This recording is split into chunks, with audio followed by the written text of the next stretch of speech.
Hello friends, welcome to my YouTube channel. दोस्तों, स्वागत है आप सभी का एक बार फिर से मेरे यूट्यूब चैनल पर। दोस्तों, आज मैं आपके लिए लेकर आया हूं जीएस के 10 महत्वपूर्ण प्रश्न और साथ ही साथ इन प्रश्नों से संबंधित कुछ अन्य महत्वपूर्ण तथ्य भी मैं आपके सामने पेश करने वाला हूं। तो जो दोस्तों बहुत महत्वपूर्ण सेशन होने वाला है और इस प्रकार से जो मैं क्वेश्चन आपके लिए लेकर आया हूँ, इस तरीके से यदि आप पढ़ेंगे तो आपको सीखने के लिए काफ़ी कुछ मिलने वाला है। और दोस्तों, ये जो प्रश्न है ये एसएससी या अन्य राजकीय परीक्षाओं में अक्सर रिपीट होते रहते हैं। ये वही प्रश्न है दोस्तों जो आपको अक्सर एग्जामों में देखने को मिल जाएंगे। तो चलिए शुरू करते हैं हमारे आज के पहले प्रश्न से। हमारा आज का पहला प्रश्न है, खो खो की प्रत्येक टीम में खिलाड़ियों की संख्या होती है, कितनी संख्या होती है दोस्तों, हमको ये बताना है। तो दोस्तों, खो खो की प्रत्येक टीम में खिलाड़ियों की संख्या होती है 12। तो ऑप्शन ए हमारा यहाँ पर एकदम करेक्ट आंसर हो जाएगा। अब दोस्तों, चूंकि ये प्रश्न खेल से संबंधित है तो दोस्तों खेल से संबंधित कुछ महत्वपूर्ण तथ्य भी हैं। तो देखते हैं वो क्या क्या है। तो दोस्तों, पहला पॉइंट है हमारा भारत का राष्ट्रीय खेल। तो दोस्तों, भारत का राष्ट्रीय खेल कौन सा है? हॉकी है। ठीक है, तो इसका सही आंसर हो जाएगा। बुल फाइटिंग किस देश का राष्ट्रीय खेल है? अक्सर ये पूछा जाता है दोस्तों। तो यह है दोस्तों स्पेन का राष्ट्रीय खेल है। अगला है दोस्तों, कबड्डी के खेल में प्रत्येक पक्ष में खिलाड़ियों की संख्या कितनी होती है? तो दोस्तों यह संख्या होती है 7। बास्केटबॉल के खेल में दोनों ओर कितने कितने खिलाड़ी होते हैं? तो दोस्तों बास्केटबॉल की संख्या ये होती है 5 होती है। अगला प्रश्न है दोस्तों, प्रसिद्ध टेनिस खिलाड़ी रोजर फेडरर का संबंध किस देश से है? तो दोस्तों रोजर फेडरर का संबंध है स्विट्जरलैंड से। कहां से दोस्तों? स्विट्जरलैंड से है, आपको ये याद रखना है। और साथ ही साथ आपको ये भी याद रखना है कि स्विट्जरलैंड की जो राजधानी है वो दोस्तों क्या है? बर्न है। ठीक है, स्विट्जरलैंड की राजधानी बर्न। मारिया शारापोवा किस देश की महिला टेनिस खिलाड़ी हैं? तो दोस्तों यह खिलाड़ी है रूस की। ठीक है, ये भी आपको दोस्तों याद रखना है, रूस। और रूस की कैपिटल दोस्तों क्या होती है? मॉस्को है। ठीक है, रूस की जो कैपिटल है वो मॉस्को है। ग्रीन पार्क स्टेडियम कहाँ स्थित है? तो दोस्तों ग्रीन पार्क जो स्टेडियम है वह कानपुर में स्थित है। ठीक है, ये भी आपको याद रखना है। डेविस कप का संबंध दोस्तों किस खेल से है? तो डेविस कप का संबंध दोस्तों लॉन टेनिस से है। ये भी आपको याद रखना है दोस्तों। ये कुछ महत्वपूर्ण प्रश्न थे खेल से संबंधित, महत्वपूर्ण तथ्य थे। चलिए हम अब देखते हैं आपका दूसरा प्रश्न। तो दोस्तों दूसरा प्रश्न है हमारा, भारतीय संविधान का कौन सा अनुच्छेद संघ की कार्यपालिका शक्ति से संबंधित है? तो दोस्तों भारतीय संविधान का जो अनुच्छेद 53 है वह संघ की कार्यपालिका शक्ति से संबंधित है। तो ऑप्शन बी हमारा यहाँ पर दोस्तों सही आंसर हो जाएगा। अब दोस्तों चूंकि ये प्रश्न पॉलिटी का है और पॉलिटी में दोस्तों अनुच्छेद से संबंधित है, तो चलिए हम देखते हैं किस और इसके अलावा कौन कौन से महत्वपूर्ण अनुच्छेद हैं, उनसे संबंधित कुछ प्रमुख तथ्य हैं। जैसे भारतीय संविधान में अनुसूचियों की संख्या कितनी है? तो दोस्तों अगर हम वर्तमान में देखें तो भारतीय संविधान में अनुसूचियों की संख्या वर्तमान में 12 है, जो कि मूल संविधान में दोस्तों 8 थी। ये भी आपको याद रखना है। राज्यसभा के सदस्यों के लिए न्यूनतम आयु दोस्तों कितनी है? तो यह 30 वर्ष निर्धारित है। ठीक है, 6 वर्ष का इनका कार्यकाल होता है राज्यसभा के सदस्यों का, ये भी आपको याद रखना है। उत्तर प्रदेश में राज्यसभा के लिए कितने सदस्य चुने जाते हैं? तो दोस्तों उत्तर प्रदेश में है 31, ये भी आपको याद रखना है। भारतीय संसद के कितने अंग हैं? तो दोस्तों 3 अंग हैं इसके, है ना। राष्ट्रपति, लोकसभा और राज्यसभा, ये 3 अंग इसके होते हैं। डीपीएसपी का उल्लेख भारतीय संविधान के किस भाग में है? तो दोस्तों डीपीएसपी भाग 4 में है और ये हमने दोस्तों आयरलैंड से लिया है, ये भी आपको याद रखना है। ठीक है, धार्मिक स्वतंत्रता का अधिकार किस अनुच्छेद के द्वारा दिया गया है? तो दोस्तों धार्मिक स्वतंत्रता अनुच्छेद 25 में है, ये भी आपको याद रखना है। भारतीय संविधान के किन अनुच्छेदों में नागरिकता संबंधी प्रावधान है? तो दोस्तों नागरिकता संबंधी प्रावधान 5 से लेकर 11 तक है। ठीक है, और ये हमने कहां से लिया है नागरिकता? ब्रिटेन से ली है। ठीक है, ये भी आपको याद रखना है। भाषा के आधार पर बनने वाला प्रथम राज्य दोस्तों कौन सा है? तो वह है आंध्र प्रदेश। ये भी आपको याद रखना है। आंध्र प्रदेश का गठन दोस्तों तेलुगु भाषा के आधार पर हुआ था, ये भी आपको याद रखना है। आज का दोस्तों तीसरा प्रश्न है हमारा, आगा खान पैलेस भारत के किस राज्य में स्थित है? तो दोस्तों आगा खान पैलेस भारत के महाराष्ट्र राज्य में स्थित है, पुणे। ठीक है, यहाँ पर है। और कुछ महत्वपूर्ण तथ्य हैं दोस्तों महाराष्ट्र से ही संबंधित, क्योंकि ये महाराष्ट्र से हमने बताया है कि एक महाराष्ट्र में है। तो दोस्तों महाराष्ट्र में शिवाजी उत्सव और गणेश चतुर्थी किसने शुरू कराया था? महत्वपूर्ण प्रश्न है, एग्जाम में अक्सर पूछ लिया जाता है।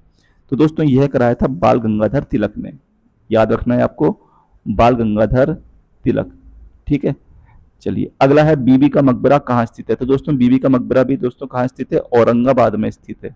और ये जो औरंगाबाद पड़ता है दोस्तों, ये कहाँ पड़ता है? महाराष्ट्र में पड़ता है, ये भी आपको याद रखना है। ठीक है, अगला है भाभा परमाणु अनुसंधान केंद्र। दोस्तों यह है ट्रॉम्बे, और ट्रॉम्बे भी कहाँ पर है? महाराष्ट्र में है, ये भी आपको याद रखना है।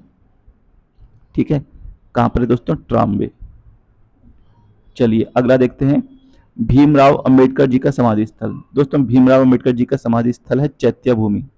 ठीक है, ये भी आपको याद रखना है, महाराष्ट्र में है, मुंबई में। राष्ट्रीय पर्यावरण अभियांत्रिकी अनुसंधान संस्थान, जिसको हम नीरी के नाम से भी जानते हैं, दोस्तों इसका संबंध भी महाराष्ट्र से है और यह नागपुर में है। ठीक है, ये भी आपको याद रखना है, नागपुर महाराष्ट्र में।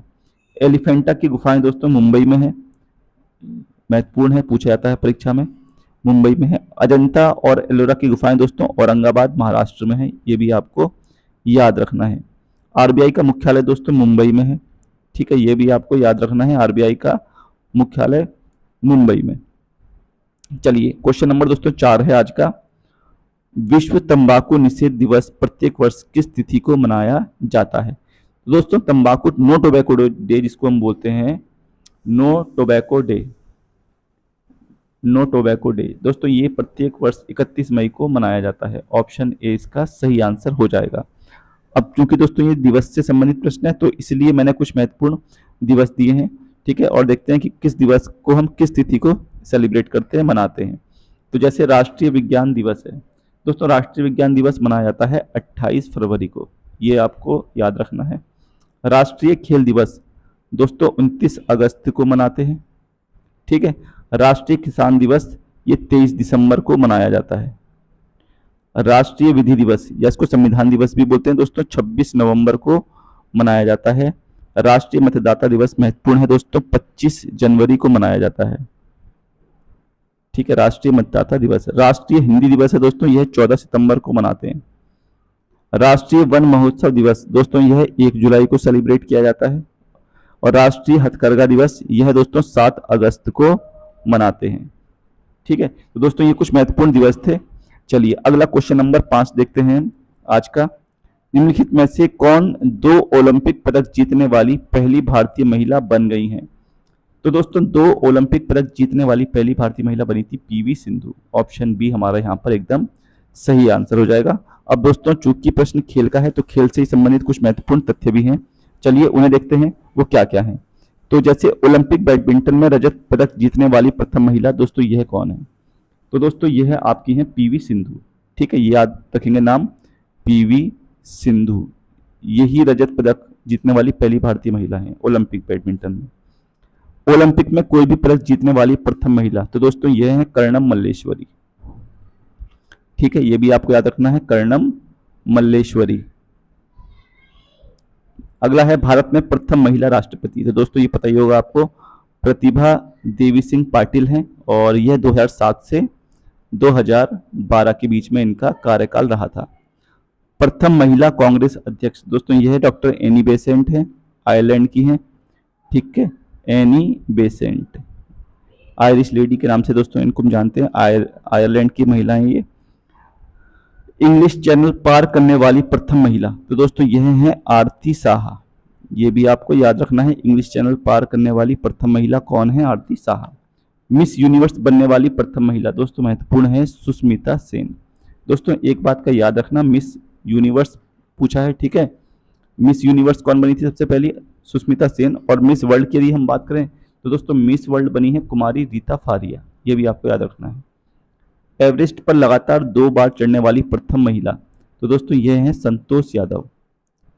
ठीक है, कौन है दोस्तों? संतोष यादव। और अगर पूछे पहली भारतीय महिला एवरेस्ट पर चढ़ने वाली, तो दोस्तों वह थी बछेंद्री पाल। प्रथम महिला आईएएस दोस्तों यह है अन्ना जॉर्ज। ठीक है, कौन है दोस्तों? अन्ना जॉर्ज। और यदि पूछे पहली महिला आईपीएस, तो दोस्तों वह है आपकी किरण बेदी। ठीक है, चलिए अगला प्रश्न देखते हैं दोस्तों, क्वेश्चन नंबर 6। आई होप आपको दोस्तों समझ में आ रहा होगा। ये क्वेश्चन नंबर 6 है, निम्नलिखित में से किसे सबसे शक्तिशाली चोल शासक माना जाता था? तो दोस्तों सबसे शक्तिशाली चोल शासक माना जाता है राजराज फर्स्ट को। ठीक है, ऑप्शन बी हमारा यहाँ पर एकदम करेक्ट आंसर हो जाएगा। अब चोलों से ही संबंधित कुछ महत्वपूर्ण तथ्य हैं। ठीक है, चलिए देखते हैं दोस्तों कौन सा है। पहला है चोल वंश का संस्थापक कौन था? तो दोस्तों जो चोल वंश का संस्थापक उसका नाम है विजयालय, ये भी आपको याद रखना है, विजयालय को संस्थापक माना जाता है। चोल शासन की राजकीय चिन्ह, ठीक है दोस्तों, राजकीय चिन्ह दोस्तों जो था यहाँ का बाघ है। चिन्ह क्या है दोस्तों? बाघ। तंजौर, जिसको हम तंजावुर भी बोलते हैं, बृहदेश्वर मंदिर का निर्माण किसने कराया था? तो दोस्तों यह भी किसने करवाया है? राजराज प्रथम ने करवाया है। ठीक है, राजराज फर्स्ट ने यह तंजौर में बृहदेश्वर मंदिर का निर्माण करवाया है। चोलों की दोस्तों राजधानी कहाँ थी? तो यह तंजौर ही थी। ठीक है, कहीं कहीं पर बुक पे आपको तंजावुर पढ़ने को मिलेगा, एक ही बात है। चोल राजाओं ने किस धर्म को संरक्षण प्रदान किया था? तो दोस्तों शैव धर्म को मानने वाले थे। ठीक है, तो शैव धर्म को ही इन्होंने संरक्षण प्रदान किया था। राजेंद्र चोल द्वारा किए गए बंगाल अभियान के समय बंगाल का शासक कौन था? तो दोस्तों उस समय बंगाल का शासक था महिपाल प्रथम। याद रखना है दोस्तों कौन था, ये प्रश्न भी एग्जाम में पूछा गया है, महिपाल प्रथम। ठीक है, फर्स्ट। दक्षिणी भारत का तकोल्लम का युद्ध कब हुआ था? किस किस के बीच हुआ था? तो दोस्तों यह युद्ध हुआ था चोल और राष्ट्रकूटों के मध्य में। चोल और राष्ट्रकूटों के मध्य में हुआ था। ठीक है, ये भी आपको याद रखना है। चोलों का राज्य किस क्षेत्र में फैला हुआ था? तो दोस्तों चोलों का जो राज्य था वह तमिलनाडु का तट था, जिसको हम किस नाम से जानते हैं? कोरोमंडल के नाम से जानते हैं। आप ये लिख सकते हैं कोरोमंडल तट। ठीक है, तो यही हमारा सही आंसर हो जाएगा। चलिए अगला प्रश्न है, क्वेश्चन नंबर 7 है दोस्तों। भारतीय संविधान का कौन सा अनुच्छेद संघ राज्य क्षेत्रों के प्रशासन से संबंधित है? तो दोस्तों भारतीय संविधान का अनुच्छेद 239 जो है वो संघ राज्य क्षेत्रों के प्रशासन से संबंधित है। अब दोस्तों चूंकि क्वेश्चन पॉलिटी का है तो इससे संबंधित कुछ महत्वपूर्ण अनुच्छेद भी हैं, देखते हैं कौन कौन से हैं। सबसे पहले है दोस्तों अधीनस्थ न्यायालयों पर नियंत्रण, ये किस अनुच्छेद में है? तो दोस्तों यह अनुच्छेद 235 है। याद रखना है आपको। जिला न्यायाधीशों की नियुक्ति किस अनुच्छेद में है दोस्तों? तो यह अनुच्छेद 233 में है। न्यायिक सेवा में जिला न्यायाधीशों से भिन्न व्यक्तियों की भर्ती, ये किस में है दोस्तों? तो यह 234 में है। ठीक है, ऑप्शन में आपके सारे ही दे रखे हैं। राज्यों के लिए उच्च न्यायालय, प्रत्येक राज्य के लिए एक उच्च न्यायालय होगा, ये आर्टिकल 214 में आपको मिल जाएगा देखने के लिए। उच्च न्यायालय का मतलब दोस्तों हाई कोर्ट है। उच्च न्यायालय का अभिलेख न्यायालय होना किस अनुच्छेद में है दोस्तों? तो यह है 215 में। उच्च न्यायालय का गठन किस अनुच्छेद में है दोस्तों? यह है 216 में। उच्च न्यायालय के न्यायाधीशों की नियुक्ति और उसके पद की शर्तें किस अनुच्छेद में है दोस्तों? तो यह है अनुच्छेद 217 में। दो या अधिक राज्यों के लिए एक ही हाईकोर्ट होगा, ये किस अनुच्छेद में है? 231 में है। तो दोस्तों ये थे कुछ महत्वपूर्ण अनुच्छेद। चलिए क्वेश्चन नंबर दोस्तों 8 देखते हैं। भारत का पहला राज्य कौन सा है जिसने हर घर में छत, वर्षा जल संग्रहण ढांचों को बनाना आवश्यक कर दिया है? तो दोस्तों यह है आपका तमिलनाडु। ऑप्शन डी हमारा यहाँ पर एकदम सही आंसर हो जाएगा। अब दोस्तों तमिलनाडु से ही संबंधित कुछ महत्वपूर्ण प्रश्न भी देख लेते हैं हम लोग, ठीक है, आने वाली परीक्षाओं की दृष्टि से। तो कुछ महत्वपूर्ण तथ्य हैं इसके बारे में, जैसे तमिलनाडु के तट को क्या कहते हैं? तो दोस्तों तमिलनाडु के तट को हम कोरोमंडल के नाम से जानते हैं। लौटते हुए मानसून में सबसे अधिक बारिश दोस्तों इसी तट पर होती है, ये भी आपको याद रखना है। तमिलनाडु की राजधानी दोस्तों क्या है? चेन्नई। ठीक है, ये भी आपको याद रखनी है, चेन्नई इसकी राजधानी है। प्रमुख बंदरगाह यहाँ पर कौन कौन से हैं? तो दोस्तों एन्नौर है, ये आपको याद रखना है, और तूतीकोरिन, तूतीकोरिन ये प्रमुख बंदरगाह हैं। चेन्नई बंदरगाह भी है। ठीक है, केंद्रीय गन्ना अनुसंधान संस्थान दोस्तों सेंट्रल शुगर रिसर्च सेंटर जो है, शुगर केन रिसर्च सेंटर, वो यहीं पर है, जिसको हम क्या बोलते हैं? कोयम्बटूर बोलते हैं। ठीक है दोस्तों, कोयम्बटूर में है और ये तमिलनाडु में ही है। केंद्रीय चमड़ा अनुसंधान संस्थान दोस्तों यह चेन्नई में है। ठीक है, कहाँ पर है दोस्तों? चेन्नई में है। भारत की मुख्य भूमि का दक्षिणतम बिंदु भी दोस्तों तमिलनाडु में है और इसे हम बोलते हैं कन्याकुमारी। ठीक है, कन्याकुमारी या केप कोमोरिन के नाम से हम इसको जानते हैं। सेंट जॉर्ज का किला दोस्तों यहीं पर है चेन्नई में। ठीक है, सेंट जॉर्ज का किला चेन्नई में है दोस्तों, और इसका निर्माण करवाया था ब्रिटिश ईस्ट इंडिया कंपनी ने 1639 ईस्वी में। ये भी आपको याद रखना है। कलपक्कम कुड़नकुलम परमाणु विद्युत ग्रह कहाँ पर है? तो दोस्तों यह भी तमिलनाडु में ही है, ये भी आपको याद रखना है, ये एग्जाम में पूछे जाते हैं अक्सर प्रश्न इस टाइप के। चलिए क्वेश्चन नंबर दोस्तों 9 है आज का। हॉकी मैदान का आयाम क्या है? ठीक है, तो दोस्तों हॉकी मैदान का जो आयाम होता है वो 91.4 × 55 मीटर। ऑप्शन ए हमारा यहाँ पर सही आंसर हो जाएगा। अब दोस्तों खेल से संबंधित है तो हम देखते हैं खेल से संबंधित कुछ महत्वपूर्ण तथ्य कौन कौन से हैं। जैसे हॉकी का पहला विश्व कप ये कब हुआ था दोस्तों, तो ये 1971 में हुआ था और यह बार्सिलोना में हुआ था। ठीक है, ये भी आपको याद रखना है।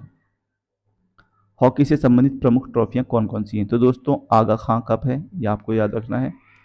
आगा खां कप है, ठीक है, बेटन कप है, बेटन कप है, ध्यानचंद ट्रॉफी है दोस्तों, याद रखना है, ध्यानचंद ध्यानचंद ट्रॉफी है। और इसके अलावा लेडी रतन टाटा ट्रॉफी है, पूछी आती है एग्जाम में, लेडी रतन टाटा ट्रॉफी, ये इसी से संबंधित है। नेहरू ट्रॉफी है दोस्तों, नेहरू ट्रॉफी के अलावा रंगास्वामी ट्रॉफी है, सिंधिया ट्रॉफी है, ठीक है, मास्टर चैंपियंस ट्रॉफी है। ये सभी ट्रॉफी का संबंध दोस्तों हॉकी से है। ठीक, अगला देखते हैं, अंतर्राष्ट्रीय हॉकी मैच की अवधि कितनी होती है, तो दोस्तों हॉकी मैच की जो अवधि होती है वो 70 मिनट होती है, 70 मिनट। ओलंपिक खेलों की शुरुआत दोस्तों कहाँ से हुई थी, तो यह शुरुआत होती है यूनान, जिसको हम एथेंस भी बोलते हैं। अंतर्राष्ट्रीय ओलंपिक समिति का मुख्यालय कहाँ है, तो दोस्तों यह मुख्यालय याद रखना महत्वपूर्ण है, लुसाने है। ठीक है, लुसाने स्विट्जरलैंड में है दोस्तों, ये भी आपको याद रखना है। प्रथम एशियाई खेल का आयोजन कब हुआ था, तो दोस्तों यह हुआ था 1951 नई दिल्ली में। आईसीसी का मुख्यालय दोस्तों कहाँ है, दुबई में है, याद रखना है। ठीक है, आईसीसी का जो मुख्यालय है वो दुबई में है। लॉर्ड्स ओवल और लीड्स क्रिकेट स्टेडियम दोस्तों ये कहाँ पर है, तो दोस्तों ये ब्रिटेन में है, ये भी आपको याद रखने हैं, ब्रिटेन में, यूनाइटेड किंगडम। अगला है दोस्तों आज का आखिरी प्रश्न है, अंतिम प्रश्न। ठीक है, कुछ महत्वपूर्ण इसमें से संबंधित तथ्य भी देखने को मिलेंगे, तो चलिए देखते हैं। निम्नलिखित में से कौन सा नृत्य मंदिरों को समर्पित है और पहले सदिर के नाम से जाना जाता था, तो दोस्तों यह है आपका भरतनाट्यम। ठीक है, भरतनाट्यम दोस्तों कहाँ का शास्त्रीय नृत्य है, तो यह तमिलनाडु का शास्त्रीय नृत्य है। अब दोस्तों इससे संबंधित कुछ महत्वपूर्ण तथ्य हैं, तो चलिए देखते हैं। जैसे सबसे पहला तथ्य है हमारा, शास्त्रीय नृत्य कितने प्रकार के होते हैं, तो दोस्तों ये शास्त्रीय नृत्य टोटल 8 हैं, इनकी संख्या 8 है। तमिलनाडु का शास्त्रीय नृत्य अभी बता चुका हूं दोस्तों, भरतनाट्यम है। ठीक है, याद रखना है, भरतनाट्यम। प्रमुख कलाकार कौन कौन से हैं, तो यामिनी कृष्णमूर्ति इसकी प्रमुख कलाकार हैं, यामिनी कृष्णमूर्ति। ठीक है, इसके अलावा दोस्तों अगर मैं कहूं मृणालिनी साराभाई, मृणालिनी साराभाई ये इसकी प्रमुख कलाकार हैं। इसके अलावा दोस्तों सोनल मानसिंह है, ठीक है, ये प्रमुख कलाकार हैं। अगला है दोस्तों केरल का शास्त्रीय नृत्य कौन सा है, तो दोस्तों केरल के दो हैं, एक तो कथकली है, ठीक है, ये केरल का है, और दूसरा है दोस्तों आपका मोहिनी अट्टम, मोहिनी अट्टम। ठीक है, ये केरल के हैं दोनों।